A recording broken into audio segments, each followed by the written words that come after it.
kemi biografin e Muharrem Hoxhës, dëbirit të Mulla Sherif Krasniqit, një intelektual i vërtet. Na këtu jemi tani në konakun e Krasniqit Muharrem Hoxhës.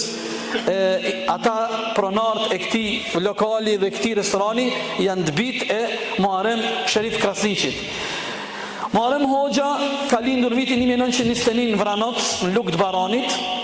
Arsimi fillor e vazhdoi në Lugë të Baranit, pastaj vazhdojnë në medresen e madhe në Gjakov, ku përfundojnë vitin 39, pastaj e filloi karrierën e tij edhe si mësues, por edhe si edukator fetar, jepi një kontribut në fshatin Vranoc, më pas në Baran, pastaj në vitin 43 punoi si mësues dhe ishte ëndër e tina që shkolla shqipe të Lulzon.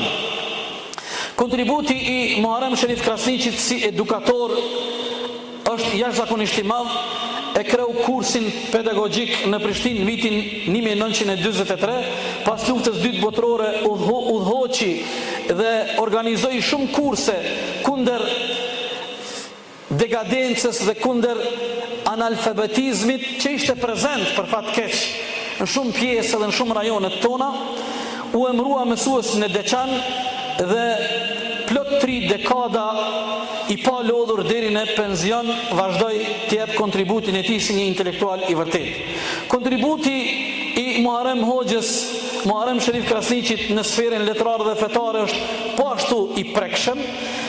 Është autor i shumë poezive, shumë librave me përmbajtje kombëtare, fetare, botime të njohura, vargjet islame, dituria është dituri, urti popullore e shumë punime.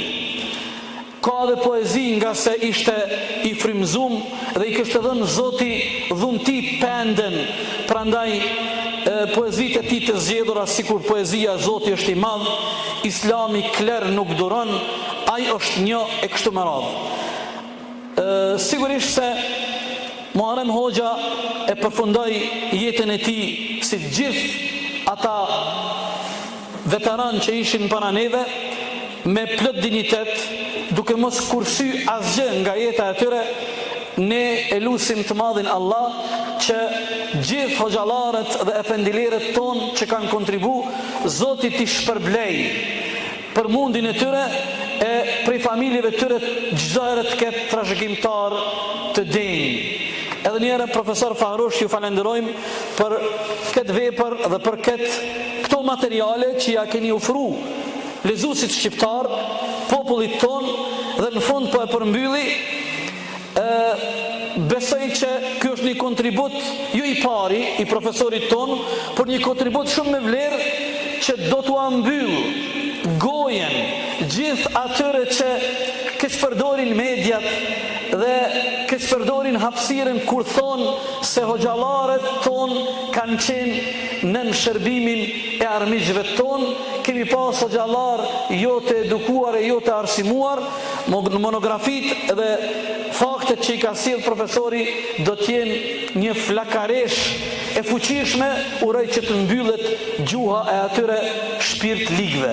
Zoti ju shpërblet. Faleminderit.